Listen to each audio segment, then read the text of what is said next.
Boa noite, meus caros colegas. Boa noite, Danilo. Boa noite, Kleber. Boa noite, Eduardo. Vocês sabem que é uma satisfação fazer essa reunião, fazer essa conversa. A gente estava há pouco conversando e eu, num ânimo tranquilo, liguei a câmera, já estou, outro Marcelo, né, animado pela empolgação de poder compartilhar com mais gente o que nós temos feito no colegiado e compartilhar essa conversa que tem muito de conhecimento científico, mas tem também muito de amizade, de afeto, de estima, de respeito. Então, fico muito feliz em fazer esse diálogo sobre um tema que vai impactar com muita força o mercado de recuperações judiciais daqui para frente. Vai marcar, a partir de meados de 2020, fins de 2020, 2021, nós temos, a bem dizer, quase uma nova lei 11.101. Eu estou me referindo ao PL 6229, que no Senado está tramitando sob o número 4.558. Essa reunião está sendo gravada no dia 29 de outubro, com a expectativa de aprovação desse PL, já indicada pelo presidente do Senado, no dia 5 de novembro, tudo no ano de 2020. Então, é bom colocar esse quadro introdutório para quem nos assistir entender quando nós estamos discutindo as mudanças que esse PL traz para a legislação, especialmente para a Lei 11.101, mas há também toques em outros dispositivos. E nada melhor que isso, nada melhor para fazer isso do que fazer essa rodada, que pretende hoje fazer uma aproximação um pouco informal. Então, a gente vai iniciar essa conversa com uma rodada em que cada um dos colegas elege um tema, um assunto, uma questão que lhe chamou a atenção sobre o PL, relevante, questão relevante, que toca nos processos de recuperação judicial, e depois a gente vai fazer um bate-bola. Tá bom? Então, em tom ainda de organização da nossa prosa, quando um falar, os outros fecham o microfone. Vamos iniciar com o doutor Danilo Nascimento com a palavra e depois prossegue conforme nós combinamos, tá bom? Boa noite, Marcelo. Boa noite, meus colegas.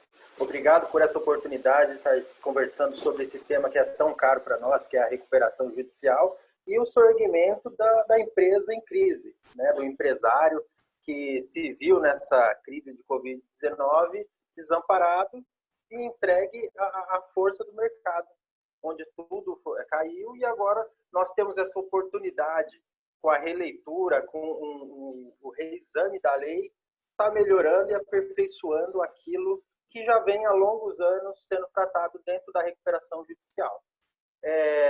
Dentro dos pontos que eu acho interessante destacar, eu acredito que seja a posição muito mais negocial que o PL está trazendo para dentro da recuperação judicial.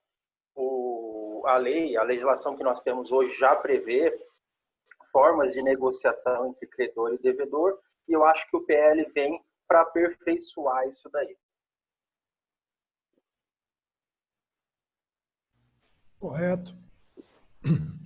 Bom, nós temos agora a questão do PL 6229, que se transformou no PL 4458/2020 do Senado.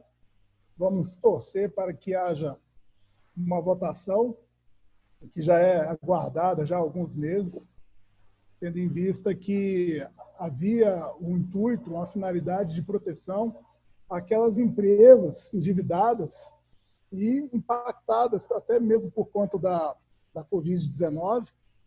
Então, esse PL é muito aguardado, embora tenha sido resultado do PL 6229 de 2005, desde a edição da Lei 11.101, veio ao longo desse tempo tramitando e aperfeiçoando em alguns pontos. E eu elenquei aqui algumas modificações que o PL pode trazer à lei de insolvência. E, como bem o Danilo destacou aqui, tem a questão negocial, a questão de mediação e conciliação, que aí dependeria da implantação de SEJUs, né, câmaras de conciliação, né, Danilo? Vamos ver como é que isso se comporta, é uma questão nova. Eu acho até que seria um aspecto desnecessário, porque na nossa legislação já havia a previsão da conciliação de conflitos por meio de conciliação. Então, né, aí fica aquela situação ambígua, né, porque nós vamos buscar uma negociação bilateral ou na recuperação judicial nós vamos buscar uma negociação coletiva. Então, houve essa questão, né, porque a finalidade da recuperação judicial seria trazer o conjunto de credores à mesa para negociar. E agora, com o PL, nós temos essa questão da negociação, que, pelo visto, tende a ser uma negociação bilateral, e vamos ver como é que o Senado vai se comportar com relação à apreciação dessa matéria. Nós temos outras questões aqui também que foram decorrentes de avanços jurisprudenciais, principalmente por conta dos julgamentos do STJ, como a proteção dos bens essenciais, a manutenção da atividade econômica, que agora esse dispositivo veio expresso no PL 6229, que agora é o 4458, que visa a proteção dos bens essenciais da empresa, né? Que são aqueles bens necessários à continuidade da produção, da capacidade produtiva da empresa, sem os quais a empresa não consegue funcionar. Então, havia um entendimento jurisprudencial a respeito disso, né? E aí a gente pode fazer o link, a gente pode fazer o gancho também com relação às execuções fiscais, que, muito embora seja um crédito extraconcursal, tá, os efeitos de uma execução fiscal para uma empresa pode ser devastador. Então, se houver qualquer tipo de constrição judicial, penhora, resto, agora o PL 4458 prevê essa proteção, né, pela Lei 11.101, se aprovado for pelo plenário do Senado Federal, com a finalidade justamente de proteger a atividade produtiva da empresa. Então, eu acho interessante esse aspecto, Marcelo, porque sedimenta o entendimento e cria um avanço, né, para que outros pontos também possam se firmar, porque o principal objetivo é garantir a continuidade da atividade empresarial. Perfeito, Kleber. Exatamente sobre essa tua última expressão, que, primeiro, cumprimentando antes os nobres amigos, né, o Marcelo, o Danilo, mas exatamente em razão dessa questão é que é a minha principal preocupação e é o tema que eu trago hoje para discussão, né? São os contornos fiscalistas, né?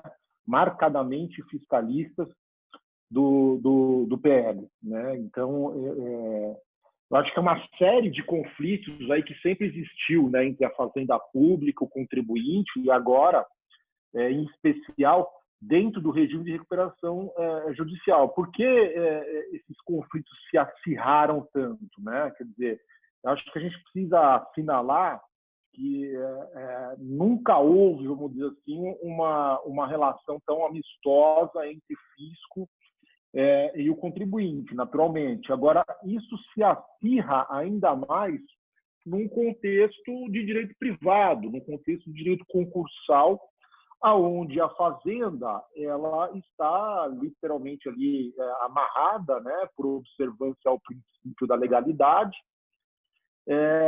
e no mais das vezes isso representa aí uma condição ruim de negociação, né? Porque ela poderia sentar à mesa e discutir o seu crédito, assim como outros créditos, né? Só que, em razão de uma certa postura da Fazenda Nacional, não pode, né, sentar e colocar na mesa e negociar os seus créditos, assim como outros credores. Apesar, e acho que isso é um pouco problemático, né? Porque o que acaba acontecendo numa situação como essa? Você tem a situação que a Fazenda Nacional, ao não estar sujeita ao regime da recuperação judicial, ela acaba tendo que executar normalmente o seu crédito E eu acho que um ponto positivo, né, que eu pretendo comentar aí quando for devolver a palavra, que eu estou tentando sumarizar as questões que eu pretendo colocar, mas acho que um ponto positivo passa por uma mudança de concepção da Fazenda Nacional, porque vale muito mais a pena e tem muito mais eficiência, ao invés da execução fiscal, você ser chamado, né, a Fazenda ser chamada no processo, tomar conhecimento, né, participar do processo e ver a realidade com a qual atravessa aquela empresa em recuperação judicial. Para que assim, porque a gente nota que no PL você tem algumas obrigações, na própria petição inicial, se não me engano, no artigo 51, de colocar todos os créditos, né, no esteio ali da sistemática da RJ. Então, é justamente eu não diria para a Fazenda, que realmente existe até sob força do princípio da legalidade, mas ela pode sim participar do processo mais ativamente, né, e ver a realidade como travada ali, para que a empresa ela possa realmente continuar suas atividades. Para resumir, a grande questão que eu quero colocar se traduz na seguinte pergunta: o crédito fiscal ele deve estar acima do princípio da preservação da empresa? Essa é a pergunta que eu quero colocar na mesa. Eu acho que Marcelo, você tem a palavra. Eu vou até atravessar aqui um pouco, Marcelo, porque essa é uma questão que vai ser enfrentada pelos tribunais, porque os próprios requisitos da petição inicial foram defendidos para que haja comprovação desses créditos fiscais, né? Então, o PL ele foi produzido às mãos ali do Ministério da Economia, justamente para que protegesse a Fazenda, né? A Fazenda Nacional com relação a esse aspecto. E sabemos que, muito embora os prazos tenham sido aumentados e tudo, até com facilidades com relação a alguns descontos de multas, juros, etc., essa é uma questão que, na prática, vai ter que ser enfrentada pelos tribunais. Olha só, é muito interessante. Eu estava com uma quarta questão aqui para explorar, mas eu vou fazer essa quarta daqui a pouquinho. Vamos entrar nesse diálogo que eu considero um dos temas fundamentais abertos nesse PL. Se a gente pegar a história recente da discussão do PL, não estava colocada a condição da Fazenda como uma espécie de supercredor, né? E vejam bem, olha que interessante, Danilo. Ao mesmo tempo que a Fazenda se coloca como supercredor, no mesmo período histórico, nós estamos em 2020, para quem está nos chamando a atenção, no mesmo período histórico é possível se implementar deságios agressivos na classe 1, crédito trabalhista. Então, se a gente pegar do ponto de vista de uma sincronia temporal aí, ao mesmo tempo que nós estamos autorizando deságios expressivos na única classe que não tinha deságio, isso do ponto de vista de entendimentos do Poder Judiciário, que agora também a Lei 11.101 vai alcançar com essa reforma, ao mesmo tempo que se coloca isso, se coloca um reforço no exercício de poder fiscal, né, do exercício de execução fiscal, na medida em que nenhuma margem de diálogo está colocada nessa diretriz. Por outro lado, é importante dizer que até esse momento, até 2019, para ser bem sincero, o crédito fiscal era o primo pobre das recuperações judiciais. A gente tinha entendimentos sedimentados nos tribunais superiores em que o crédito fiscal, ao mesmo tempo que era suspenso na recuperação judicial, ao mesmo tempo que ele era suspenso, a sua não resolução não era impeditivo para a homologação do PRJ, e em razão da ausência de regulamentação dessa faculdade oferecida pelo devedor. Então mudou o cenário, né? O crédito fiscal de primo pobre passou a ser um supercrédito. É isso mesmo. E aí a questão levantada pelo Eduardo é interessante na medida em que ele coloca, bom, a preservação da empresa ou o interesse público no exercício da execução fiscal, né? Olha, essa discussão até hoje foi resolvida em prol da preservação da empresa. Até hoje, essa discussão ela não é nova do ponto de vista do Poder Judiciário. A gente tem centenas de decisões judiciais dos tribunais superiores, Tribunais de Justiça e Superior Tribunal de Justiça, em que está muito clara a posição do Poder Judiciário. Olha, nesse dilema, se posiciona a favor da preservação da empresa. Só que não estava não estava colocado com tanta força o olhar da Fazenda Nacional como está nesse PL, né? Então, a Procuradoria-Geral da Fazenda Nacional pode tomar algumas providências para inviabilizar uma recuperação judicial. Agora, o que eu queria chamar a atenção e passar a bola para vocês é o seguinte: nunca o movimento legal para a prática é feito de modo uniforme. Não existe uniformidade nessa passagem do texto legal para a realidade. Existe uma série de movimentos, seja do ponto de vista econômico, seja do ponto de vista de entendimento, seja do ponto de vista, algo que só acontece no Brasil, de a lei que não pegou, isso é uma expressão até meio doida, mas existe uma série de circunstâncias que alteram essa subsunção do fato à norma, né, que se fala no primeiro semestre da Faculdade de Direito. E essa série de circunstâncias, ela nos permite ser um pouco otimistas com relação a essa condição fiscal. E eu vou afirmar a razão e vou passar adiante, tá bom? Por que eu acredito que a gente não precisa ser tão pessimista? Porque, fato 1, o crédito fiscal já não submetia a recuperação judicial. Hoje, o crédito fiscal não se submete. Fato 1 é esse. Fato 2, a regulamentação maior de parcelamento que está hoje posta envolve 84 meses.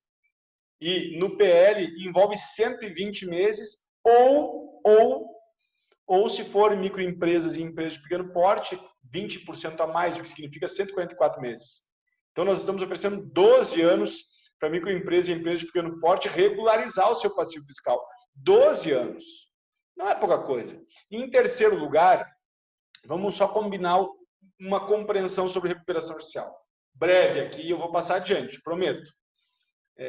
Recuperação judicial não é salvaguarda para não adimplemento. Recuperação judicial não é remédio jurídico para quem pretende nunca resolver os seus compromissos. Não é aventura. Recuperação judicial é para a atividade viável. E a atividade viável pretende, pelo menos minimamente, alcançar um conserto dos seus compromissos. E até esse momento, esse conserto dos compromissos deixava desprotegido o crédito fiscal. Então, se a gente colocar com um pouquinho de otimismo a questão e olhar para a realidade e pensar, o camarada vai ter que organizar o seu passivo fiscal.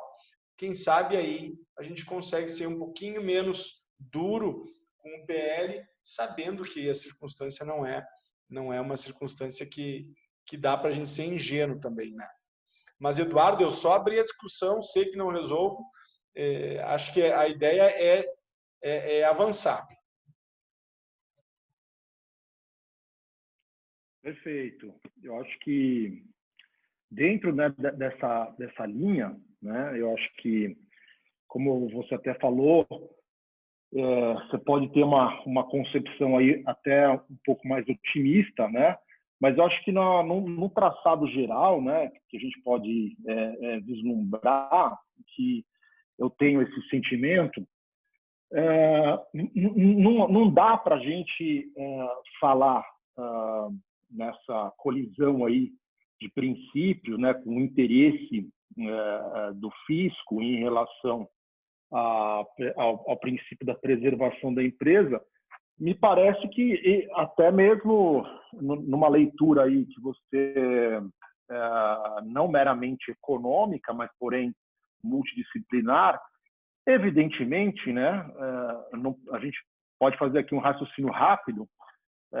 Quem que sustenta, na verdade, a própria estrutura estatal é o contribuinte, é o mercado, né? E o problema da recuperação judicial é um problema da economia, é um problema do mercado, né? Então, acertadamente, como você bem ponderou, ao longo de 15 anos, né, foi construída uma certa aliás, não posso nem falar que é relativa, né? É uma boa margem de segurança jurídica, né? Que realmente colocou à frente, numa questão de recuperação judicial, o princípio da preservação da empresa, e não poderia ser diferente, né?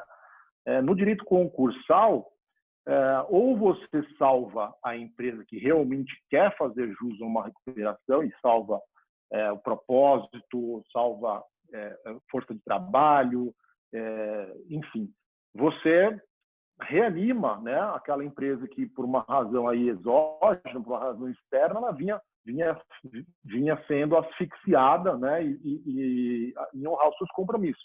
Então, me parece que essa discussão ela precisa realmente ser encarada de uma forma multidisciplinar e que haja, conforme sempre houve um bom senso, né, de justiça, um senso de coerência ao alinhamento da lei por parte da construção jurisprudencial. Eu acredito que não vai ser diferente, né, na promulgação do projeto de lei.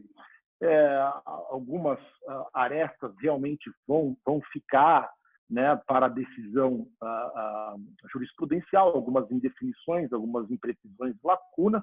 Porém, a gente tem esse histórico de uma boa atuação, de uma construção jurisprudencial muito profícua na recuperação judicial.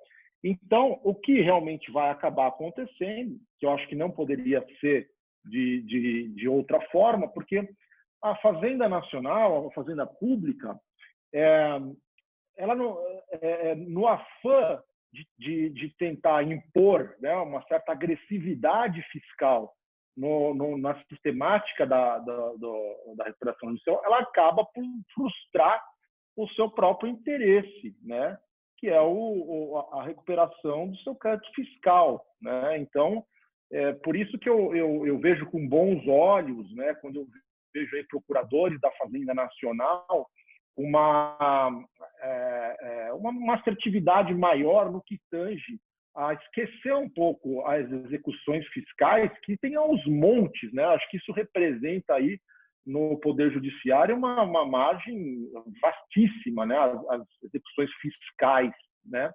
E, no entanto, se você veja, por exemplo, que elas não são a melhor forma para resolver. Primeiro que você tem um custo de ter já um deslocamento de competência, né? A questão está na Justiça Federal sendo discutida ali, sendo executada, e aí tem que passar por uma competência, às vezes, de uma vara do interior para a Justiça Estadual.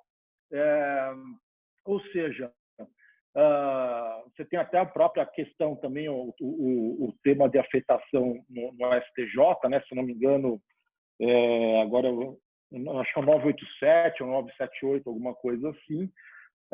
Quer dizer, que precisa ser encarado, né, a questão da constrição dos bens, né, em execução da Fazenda. Porém, eu acho que a melhor maneira aí é realmente, guardadas as proporções, as dificuldades, né, próprias da natureza da Fazenda Pública, de fato sentar, né, ser chamada ao processo de recuperação judicial, ter uma ideia geral do que ocorre, né, e de fato, até com a lei da transação tributária também, novas janelas se abriram, né, para o parcelamento. Não é, evidentemente, o que todo contribuinte ou devedor esperava em função de deságio, mas já é um excelente caminho, e, sobretudo, na questão dos desinvestimentos, né? Quer dizer, na alienação de bens das unidades isoladas, das UPIs, né? As unidades produtivas isoladas, porque a Fazenda ela não pode encarar isso como uma atitude fraudulenta do devedor, e sim como a possibilidade que está na mesa e que é possível fazer um caixa e honrar os seus compromissos.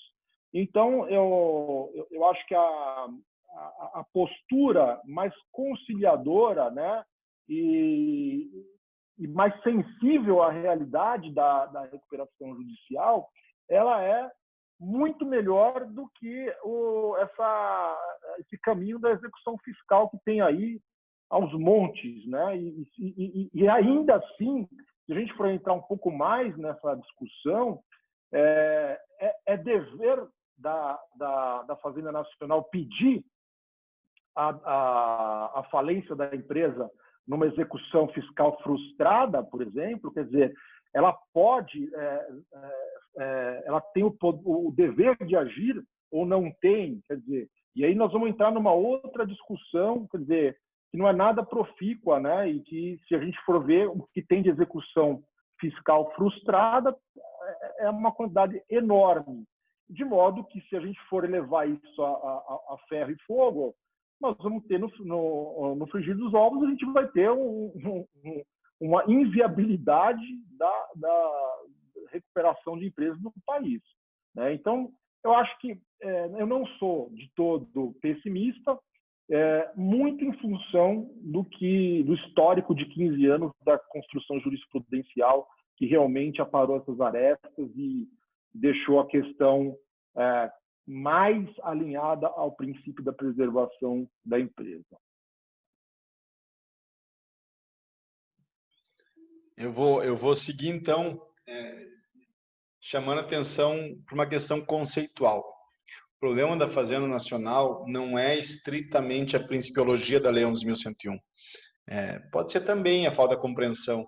O problema que eu percebo, em parte, dos procuradores, é que eles não acreditam no Instituto da Recuperação Judicial. E eu posso até dividir com vocês alguns artigos inacreditáveis que estão circulando aí nas páginas jurídicas. Eles identificam recuperação judicial com fraude, eles identificam recuperandas com agentes econômicos de má-fé.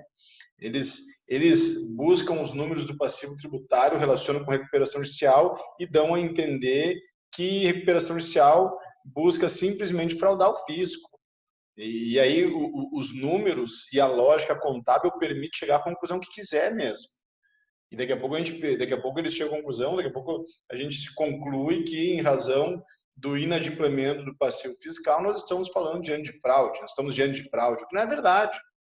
Então, a questão de fundo, no meu ponto de vista, sobre o tema, é que a Fazenda Nacional ela não compreendeu. Se ela compreendeu, ela não acredita na promessa prevista no artigo 47, ou no projeto previsto na Lei 11.101 com relação à RJ. E, ao descrer, ela toma providências no sentido de frustrar a estratégia de segmento. E é isso que acontece. Por isso que o Poder Judiciário é forte. O Poder Judiciário é forte nesse tema porque ele rechaça o intento que não tem sentido. Quer ver como não tem sentido econômico? Vamos imaginar que prospere um entendimento TJ de São Paulo desse ano, nós estamos em 2020, para quem está nos assistindo, de o fisco ter legitimidade para pedir falência. Uma decisão que o TJ de São Paulo, esse ano, deferiu à Fazenda Nacional. Pegaram um caso emblemático de uma empresa que já estava, por assim dizer, fechada, ao que parece, eu não tenho notícia precisa dos autos, mas ao que parece era um caso muito radicalizado. E, bom, nesse caso, a Fazenda seria no artigo 94, lá teria legitimidade para pedir a falência.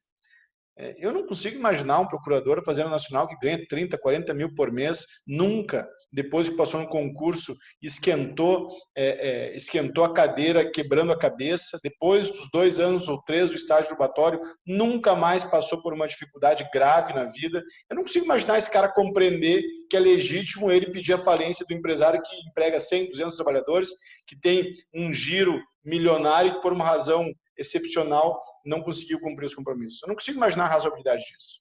Hoje, a gente estava discutindo aqui no escritório, pouco antes dessa nossa reunião, sobre aquele livro Antifrágil.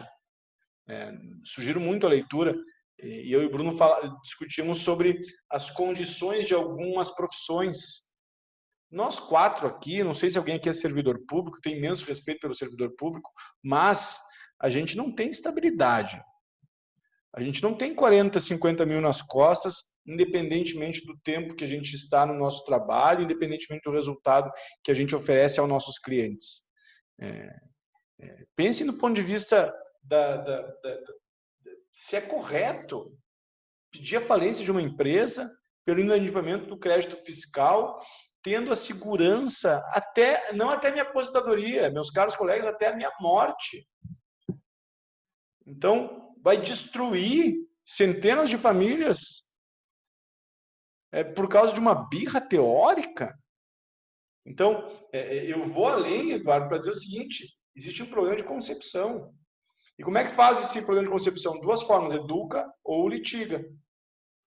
Educar, venha procurador assistir essa nossa conversa, bem-vindo.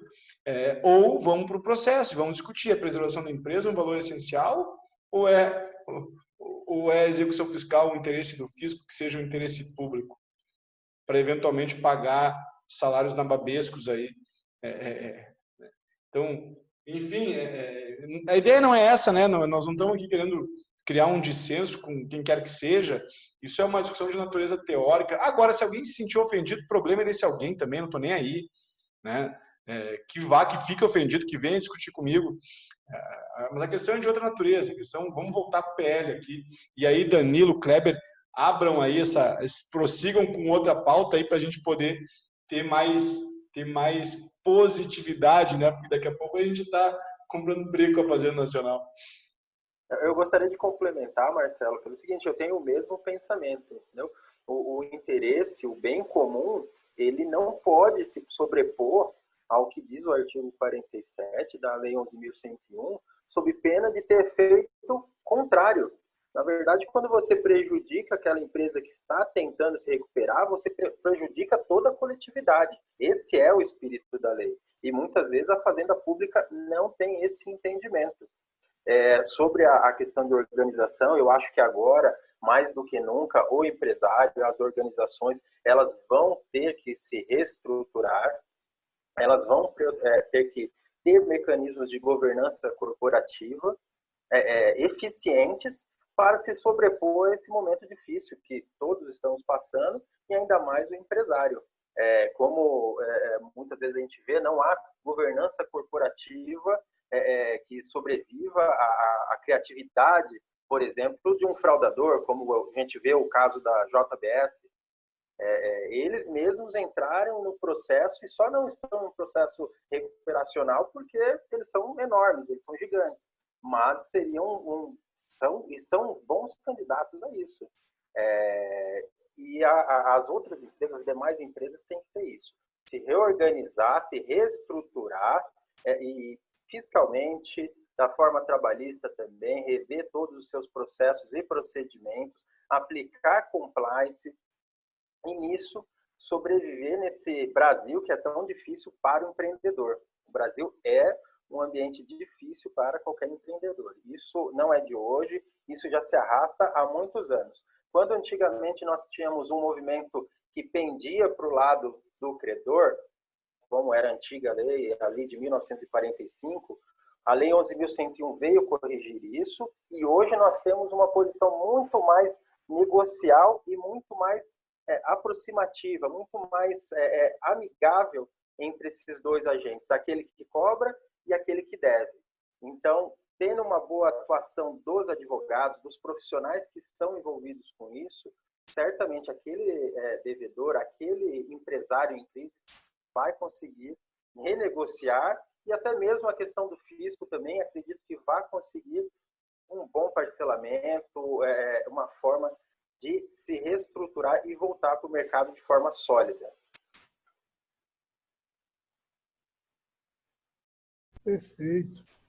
Ok. Pessoal, eu gostaria de abrir um leque aqui de assuntos, as inovações do PL 6229, que antes os credores eles conservavam os direitos e privilégios com relação aos co-obrigados. Eu acho que foi interessante agora nesse PL que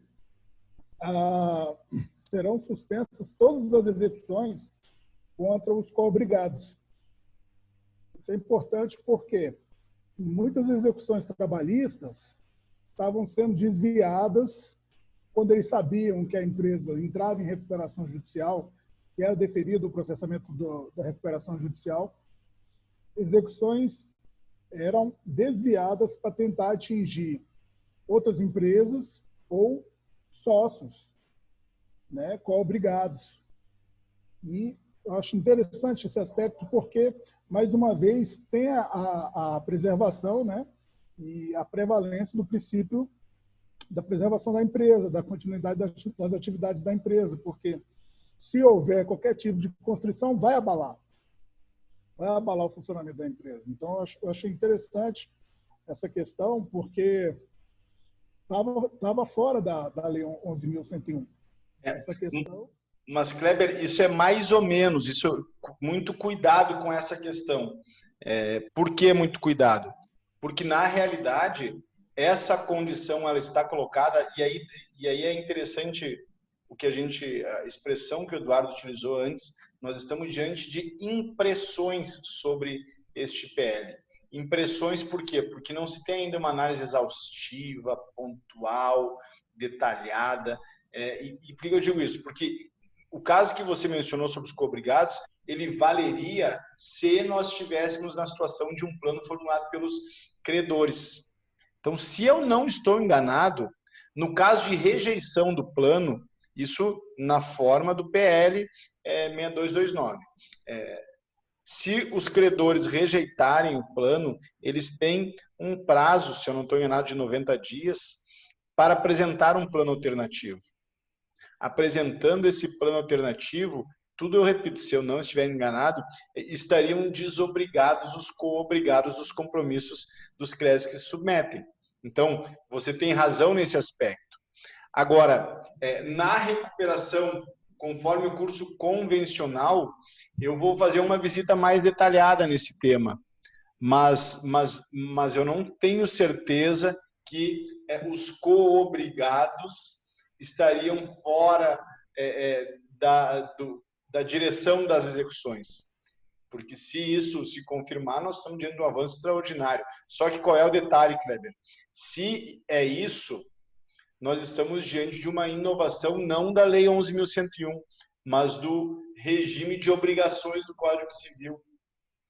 Porque o que acontece, na verdade, não é a roupa da recuperação judicial que protege os co-obrigados ou que desprotege. O que desprotege os co-obrigados é o direito das obrigações.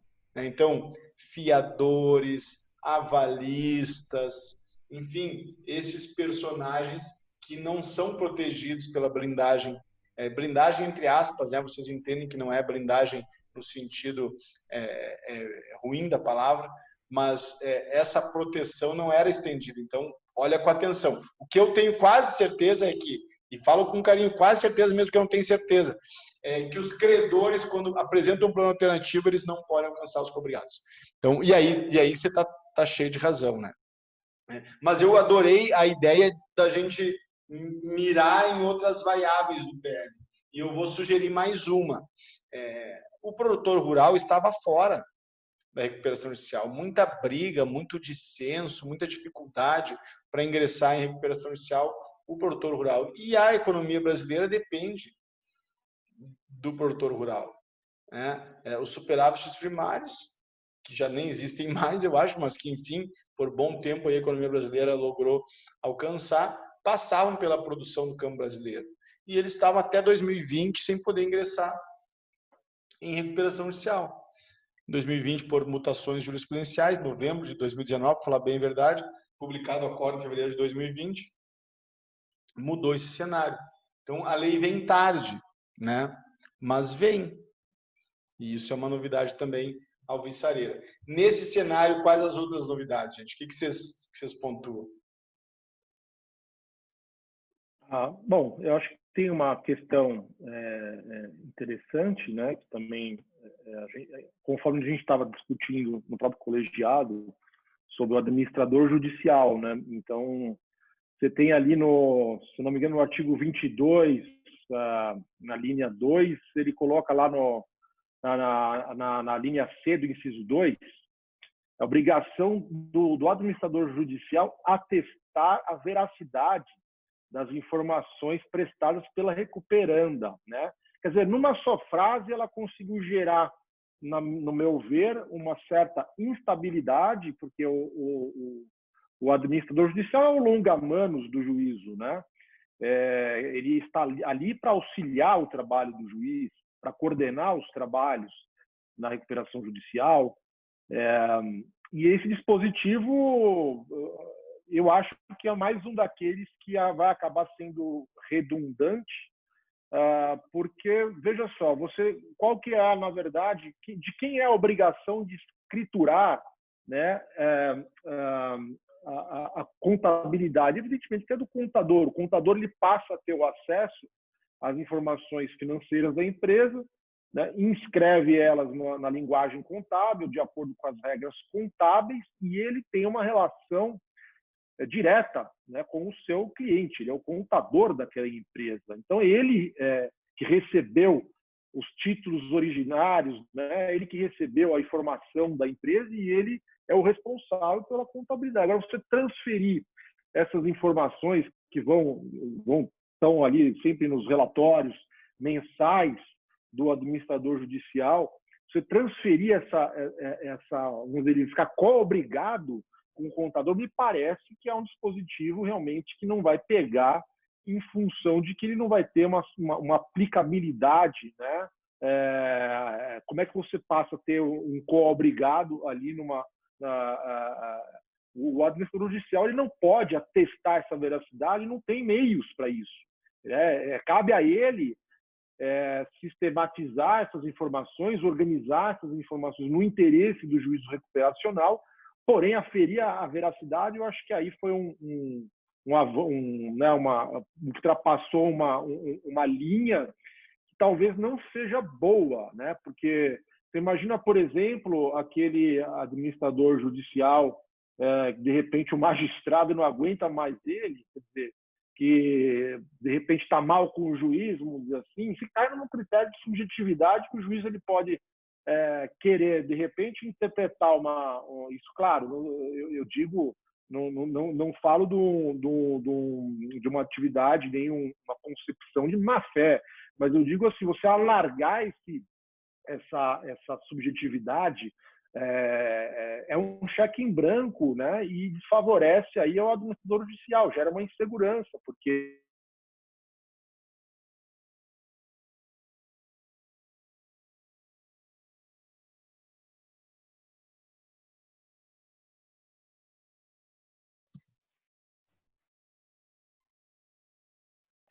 E como é que você acha, Marcelo, que vai repercutir essa questão aí, como já está repercutindo no meio dos administradores judiciais? Caiu aqui 10 segundos, 5 segundos, mas eu entendi todo o espírito. Eu acho que eu saí do ar, né? Não Para sei. mim, você estava no ar, normal. Estava no ar. Deu uma caída na minha internet aqui. Então eu não vi. Mas eu ouvi quase toda a ponderação. O que eu ia dizer era o seguinte: eu vou agravar ainda mais, Eduardo, a sua provocação, a sua inquietação, dizendo que a responsabilidade civil, a responsabilidade penal do colega passa a ter uma outra dimensão.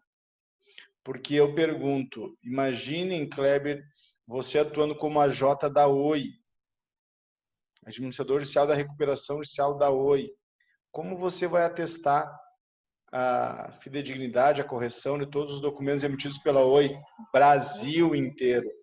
É impossível. Então, é impossível. Então, nessa medida, perde um pouco a leitura da realidade essa exigência. Mas a razoabilidade vai ser temperada pelo Poder Judiciário. O ideal seria que a razoabilidade fosse temperada pela lei, né? Porque na medida em que a gente coloca no colo do judiciário essa responsabilidade, o problema, Eduardo, no meu ponto de vista, deixa eu fazer uma breve discordância, o problema, no meu ponto de vista, não é propriamente do juízo, porque o juiz nomeou o AJ. O problema são os outros credores. Então, imagine um credor descontente com o administrador judicial, um credor que, por alguma razão, não acredita no administrador judicial, não tem confiança no AJ, por melhor ou pior que seja o AJ, o credor vai estar instrumentalizado para tomar providências que podem destruir a vida do administrador judicial. Então, eu não vejo também com bons olhos esse exagero de exigência que é impossível de cumprir e é muito fácil de criar embaraços, né? Mas, por outro lado, assim, claro, não vamos falar só o que é ruim, mas eu também vi com bons olhos, no mesmo ali, artigo 22, né, no rol ali das responsabilidades do administrador judicial, a questão que eu acho que aí a gente deve discutir, que eu acho que é uma pauta premente aí e importante, né, que é o incentivo, né, à mediação, né, que eu acho que aí eu acho que é um trabalho, talvez um papel que o administrador judicial possa desempenhar, e inclusive, Danilo, Kleber, Marcelo, você tem notícias muito boas, né, favoráveis ao Instituto da Mediação. Se eu não me engano, não sei se foi o primeiro ou segundo juízo especializado da capital aqui em São Paulo, que num determinado caso aplicou isso, e até como era um caso piloto, para gerar até economia para o devedor, eles organizaram lá no fórum mesmo, distribuíram em grupos, né, por classe de credor, talvez tinham subdividido os grupos por classe para fazer um atendimento mais detalhado, mais pormenorizado, e eu sei que foi um sucesso, né? A conciliação, a mediação com aqueles credores, se eu não me engano, a taxa de acordo ali foi da ordem de 85%, né?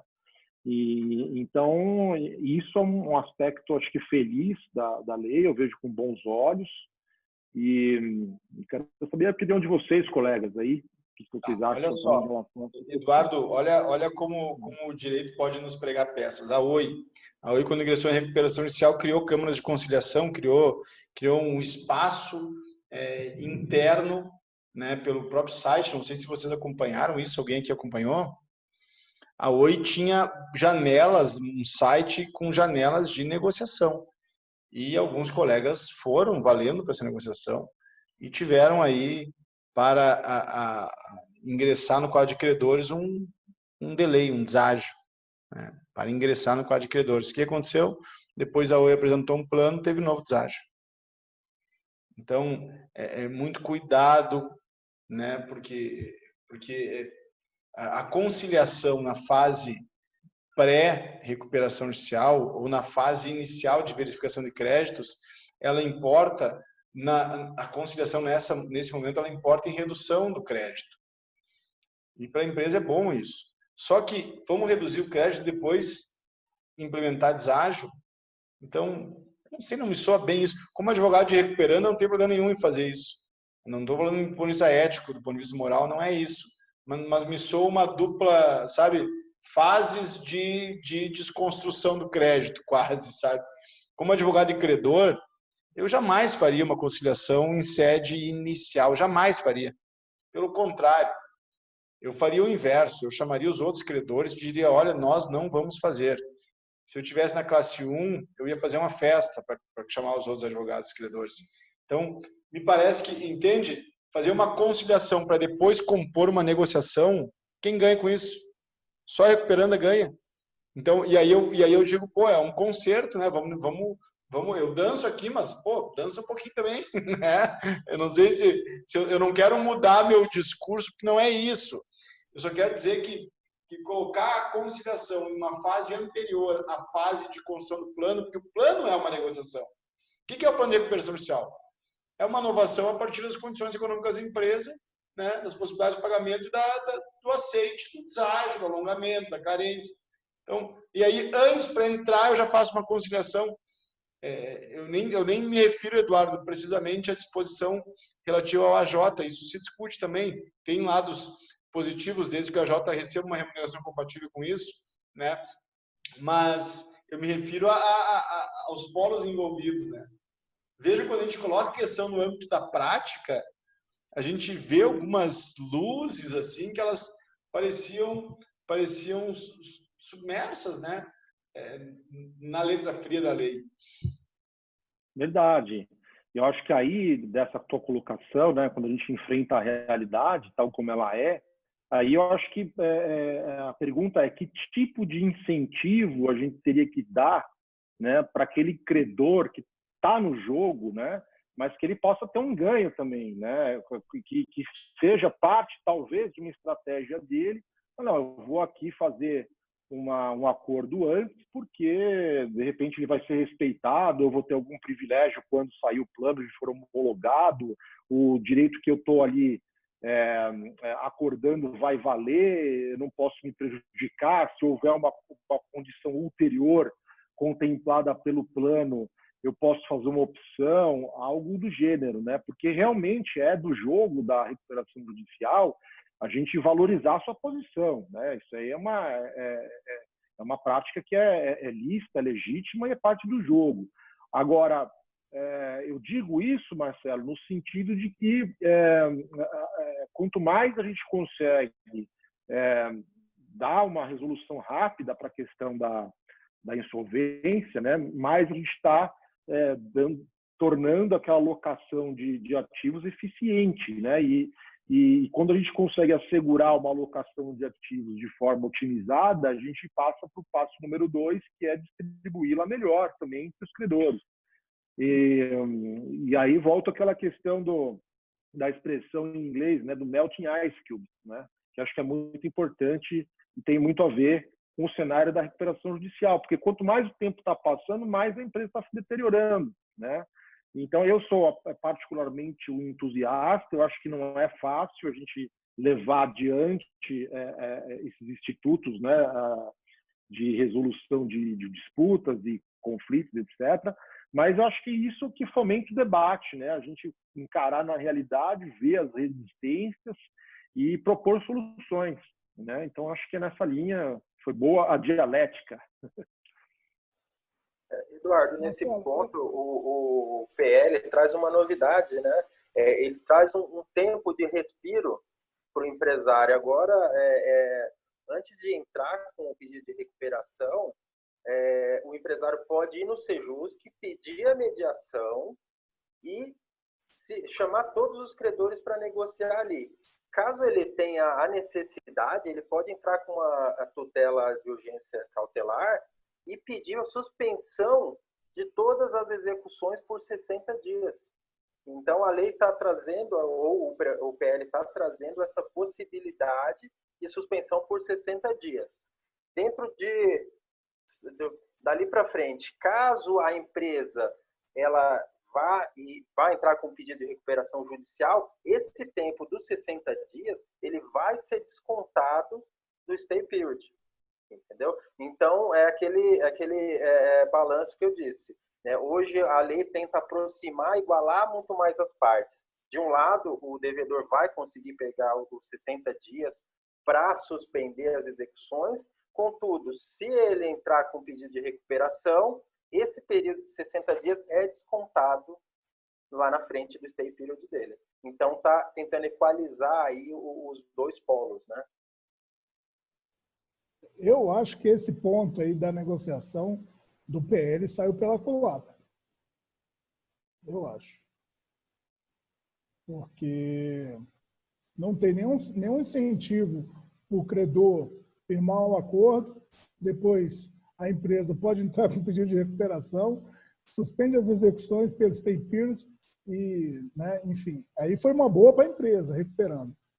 Mas para credor, eu não vi com bons olhos, não. Ainda tem a questão do procedimento arbitral. Né? Eu acho aí que está a questão. Né? A recuperação judicial é uma negociação coletiva. A recuperação judicial é uma negociação coletiva. Aí nós vamos ter determinados credores tratando de negociações bilaterais. Aí eu acho que houve um dissenso aí por conta desse instituto aí da negociação e da mediação. Meus caros colegas, Bacana. O tempo tá indo, viu? Ponto assim que eu Eduardo, acho que talvez, não sei como está o nosso tempo. Isso que eu não sei se vocês estão me ouvindo. Né? Do credor. Não sei se estão me ouvindo. Eduardo está me ouvindo? Desculpe, acho que caiu de novo. Tá Tá, é estável? verdade. Você não estava sumido, é verdade. Pois acho que a minha internet está com um problema. Mas assim, a sua introdução foi no mesmo momento que eu ia comentar que o nosso tempo está se esgotando. A gente Sim, está é isso a que eu ia uma falar. hora fechando agora e voou. Nós não esgotamos um quinto do PL, não esgotamos. Nós não fomos tão longe quanto a gente queria, quanto eu queria, mas o que importa não é o destino, né? O que importa é a jornada, é a caminhada, não é o ponto de chegada.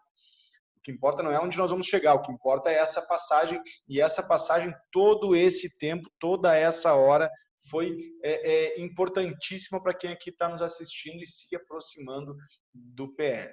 Então, acredito sinceramente nisso. Então, vamos fazer uma última rodada de considerações finais, né? Uma última rodada apontando aí o que julgar adequado, porque hoje ainda tem mais aquela atividade que a gente tinha conversado, não dá para a gente se estender muito mais e vamos deixar aberta a janela para outras reuniões que certamente serão feitas sobre esse PL.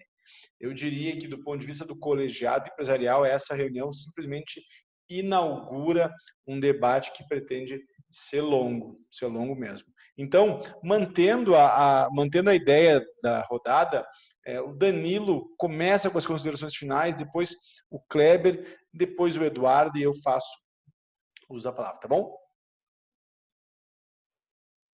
Marcelo, eu gostaria de agradecer a oportunidade, novamente aqui, estar com os caros colegas, conversando sobre recuperação judicial, sobre o PL, sobre o nosso colegiado, que tanto tem agregado para nós todos. Eu espero realmente que o Senado melhore o PL que veio da Câmara, espero que eles façam o melhor pelo empresário e por toda a sociedade também, e vamos torcer por isso. Vamos torcer pelo melhor e por todos que estão lá em cima olhando por nós. Tenha uma boa noite. Boa noite, Danilo. Então, vamos ver, tem outros pontos que ficaram ainda abertos, né, como a questão da concessão de crédito para a empresa. Muito se falou que a empresa em recuperação judicial precisa de dinheiro novo. Então, é uma questão nova, recente, que tem algumas peculiaridades com relação ao assunto. Vamos aguardar o Senado para ver se ele vai discutir ou se ele vai aprovar esse 4458 aí. Perfeito. Também agradeço aí a oportunidade de estar hoje com vocês, discutindo aí esse tema tão, né, interessante e tão caro à recuperação judicial. E eu finalizo, né, a minha fala realmente com a sensação de que a gente ainda não explorou talvez nem um terço ainda do conteúdo que a gente tinha para falar, o que é bom também, porque traz aí mais detalhamento para o debate. Então, nós vamos enfrentar mais questões aí, eu tenho certeza, em relação ao PL. E eu acho que a grande questão que fica, que na minha visão, a gente precisa caminhar para isso, né? E pode ser, dependendo do avanço jurisprudencial que for construído em cima do projeto de lei, são as questões, né, assim, alocativas não ficarem reféns de questões distributivas, porque quando você tem esse descompasso, você tem litigiosidade, né? E tendo litígio, não é bom para o Instituto, não é bom para a rápida recuperação da empresa, né? Porque uma rápida recuperação da empresa sinaliza uma segurança para a economia, né? Que quer dizer, aquele credor, ele tem um desfecho, né? Isso é bom para o sistema de crédito brasileiro, para o mercado. E eu acho que um ponto que eu quero avançar oportunamente numa outra discussão a respeito do PL é justamente tem momentos e tem questões que precisa ter uma força bruta, né?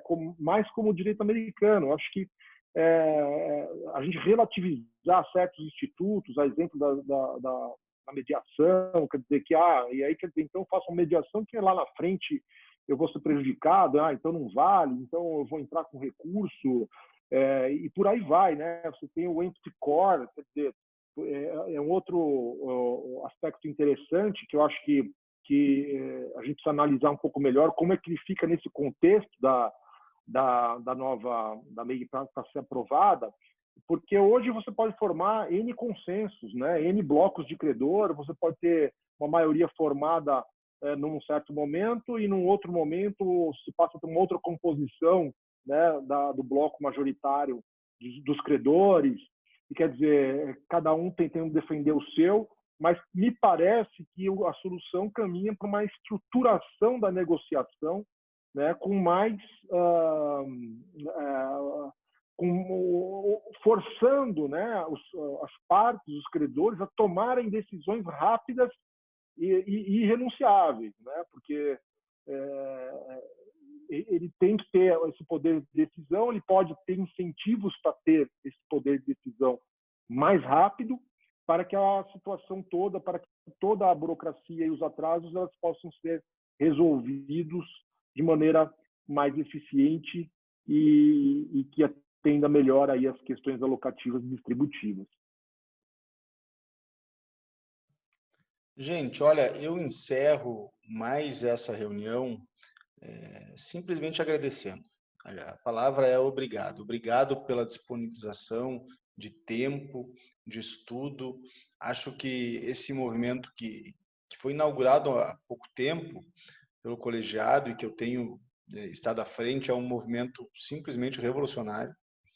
Revolucionário na medida em que a gente está compartilhando conhecimento quente em uma área altamente rentável e nobre da advocacia, com o propósito de democratizar o conhecimento de um lado e de outro lado apresentar quem entende do cercado. Então, é muito legal ter esse acolhimento do convite, ter essa disponibilidade de tempo. Todos nós temos tempos muito fechados, muito apertados, muita dificuldade, mas a gente, com um olhar generoso, aceita a provocação e vem para a mesa debater. Infelizmente, a gente não teve hoje grandes dissensos. É bom quando tem dissenso. É bom quando a gente briga. Então, vamos fazer mais brigas. Mas esse encontro também serve para a gente azeitar amizades, né? Azeitar o afeto que nutre também o colegiado. Então, obrigado. Estou encerrando aqui. Grande abraço e a gente troca mais uma figurinha.